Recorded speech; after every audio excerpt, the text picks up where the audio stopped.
Hello, everyone, and welcome back to the PlainTalk English Podcast. This is the place where we make English simple, practical, and useful for your daily life. We're dedicated to helping you speak with more confidence. Hi, everyone. We're very happy to have you with us again today. Thank you for listening and for choosing to learn with us.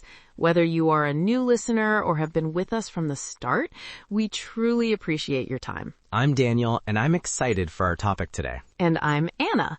I am also very excited because today's topic is something everyone can relate to. Today, we're going to talk about something fun and very, very common in daily conversations.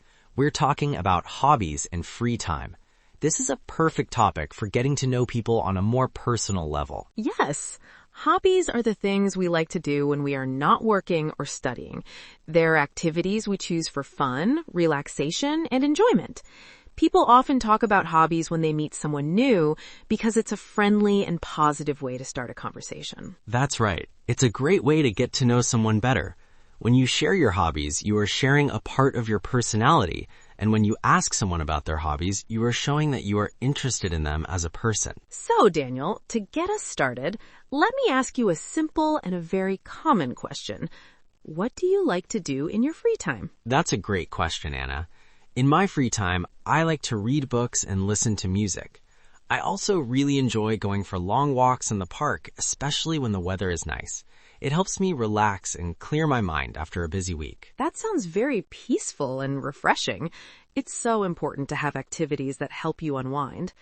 What kind of books do you like to read? I mostly like to read simple English storybooks, like short novels or collections of stories. They are entertaining and also help me appreciate simple, clear language. Sometimes I also read books about personal growth and self-improvement. I find them very motivating. What about you, Anna? What do you do for fun? I enjoy cooking and gardening. I have some flowers like roses and marigolds on my balcony, and I love taking care of them. It's so rewarding to watch them grow. I also like trying new recipes on the weekend. Last weekend, I tried making Italian pasta from scratch. It was a fun challenge. That's great. Cooking and gardening are very nice, productive hobbies. Homemade pasta sounds delicious. It's wonderful when a hobby gives you a finished product you can enjoy. You know, Daniel, in our chat, I asked you, what do you like to do in your free time? This is probably the most common way to ask, but I've noticed people use other phrases too. For example, some people ask, do you have any hobbies? Which is very direct. That's true.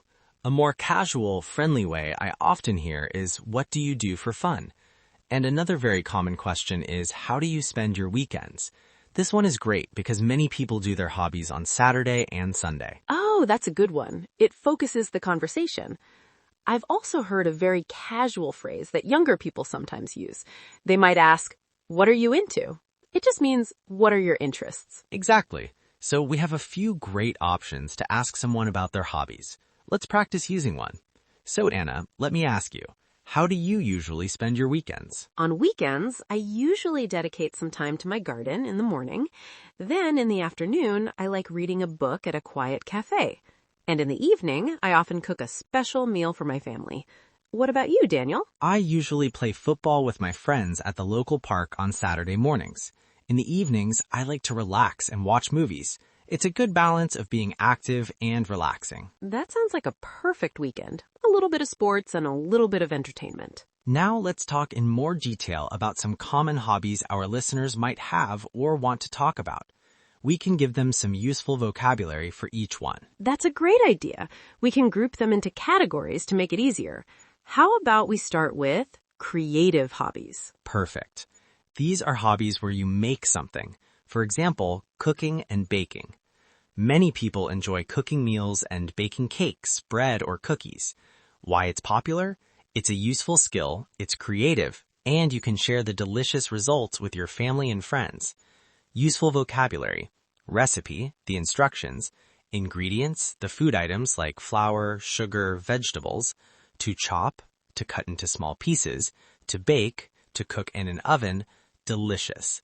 Example: I love baking. Yesterday, I followed a recipe to make a chocolate cake. It was delicious. Another creative hobby is drawing and painting. Some people love drawing with pencils or painting with colors. It's a very relaxing and personal way to be creative. Useful vocabulary: to draw, to paint, sketch, a simple quick drawing, canvas, the special cloth for painting, paintbrush, portrait, a picture of a person, landscape, a picture of nature. Example: my sister's hobby is painting. She uses a paintbrush and a canvas to create beautiful landscapes. And let's not forget photography. It's so popular now. People enjoy taking pictures of nature, friends, food, and special moments. Why it's popular? It helps you capture memories and notice the beauty in everyday things.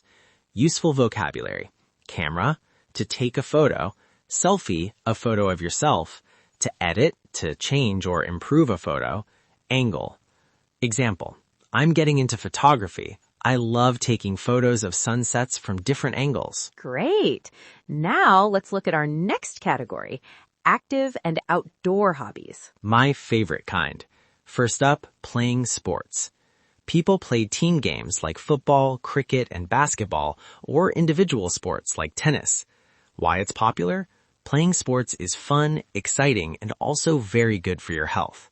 Useful vocabulary: team, player, to win, to lose, score, the points in a game, field for football, court for basketball or tennis, exercise.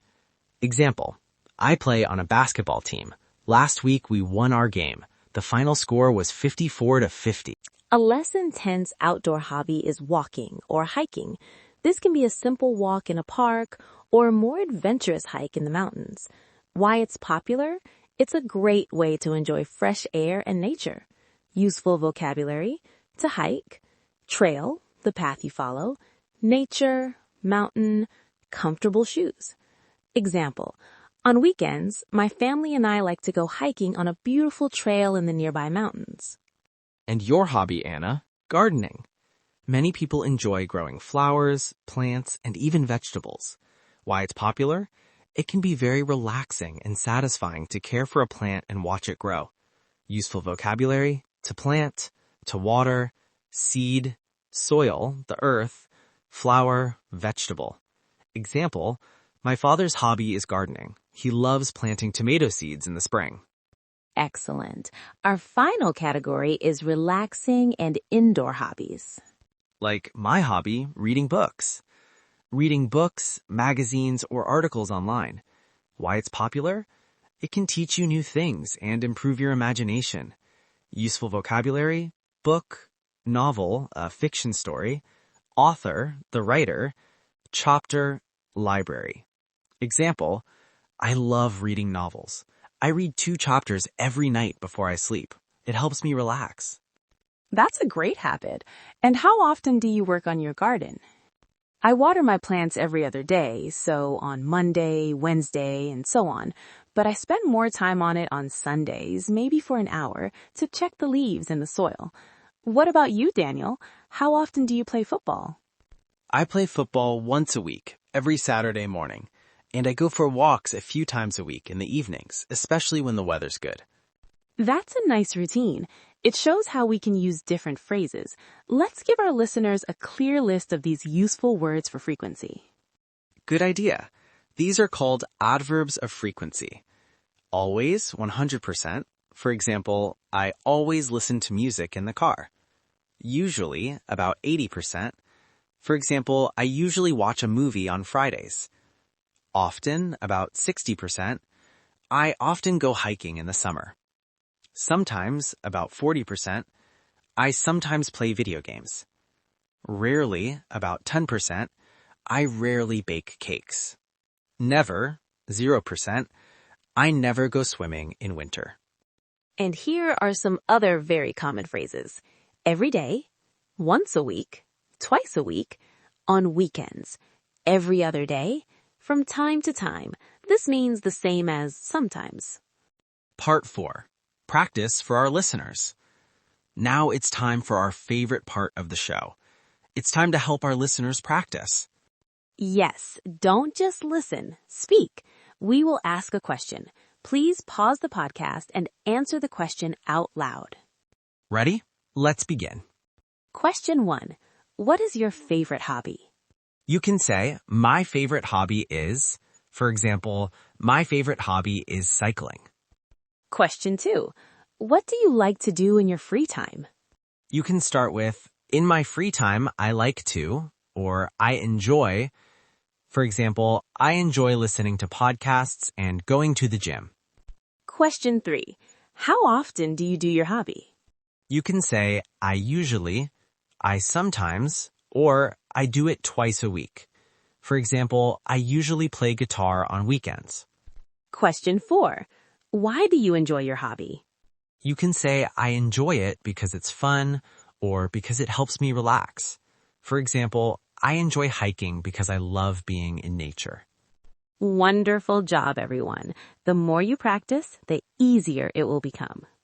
That brings us to the end of our episode. Today, we learned in detail how to talk about hobbies and free time in simple, clear English. Let's quickly review.